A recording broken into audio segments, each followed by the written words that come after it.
ശരിക്കും നമുക്ക് എക്സ്പീരിയൻസ് അല്ലെ അനുഭവങ്ങളിൽ നിന്ന് കിട്ടുന്നൊരു പാഠങ്ങൾ ഉണ്ടാവുമല്ലോ. കാരണം ഒരു പാഠപുസ്തകത്തിനേക്കാളും അല്ലെങ്കിൽ സ്കൂളിൽ നിന്ന് കിട്ടിയ ഒരു തിയറിയേക്കാളും ഒരുപാട് കാര്യങ്ങൾ നമ്മൾ അനുഭവത്തിൽ നിന്ന് പഠിച്ചിട്ടുണ്ടാവും. അപ്പോൾ ഒരുപാട് അനുഭവങ്ങൾ ഉള്ള വ്യക്തി എന്ന നിലയിൽ ഇന്നത്തെ കുട്ടികളുമായിട്ട് ആ അനുഭവങ്ങളിൽ നിന്ന് പഠിച്ച പാഠങ്ങൾ എന്തൊക്കെയാണ് അവൻ ഷെയർ ചെയ്യാനുള്ളത്?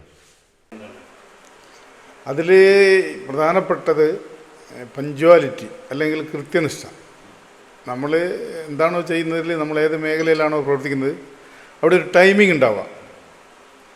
ഒപ്പം തന്നെ മനുഷ്യൻ്റെ നന്മ, സഹജീവി സ്നേഹം, ചെയ്യുന്ന ജോലിയോടുള്ള അർപ്പണബോധം. അതുപോലെ തന്നെ മറ്റൊരു കാര്യം പ്രധാനപ്പെട്ടത് നമ്മൾ സഹവർത്തിത്വം. അതായത് ഏത് മേഖലയിലാണോ നമ്മൾ ജീവിക്കുന്നത് അവിടെ പലതരക്കാരുണ്ടാവും. ഉന്നതരുണ്ടാവും, ഇതേപോലെ ഒരേ ബേസിലുള്ള ആൾക്കാരായിരിക്കില്ല. അറിവില്ലാത്തവനുണ്ടാവും, അറിവുള്ളവനുണ്ടാവും. നമ്മളെ കാണാൻ ഒരുപാട് അക്കാഡമിക് ക്വാളിഫിക്കേഷനുള്ള ആൾക്കാരുണ്ടാവും. അവരുടെയൊക്കെ ഇടയിൽ നമുക്കും ഇത് പോകണമെങ്കിൽ എല്ലാവരോടും ഒരേ രീതിയിൽ ഒരു എളിമയും തനിമയൊക്കെ സൂക്ഷിക്കേണ്ടതുണ്ട്. അതുതന്നെയാണ് ഞാൻ പഠിച്ച പാഠം.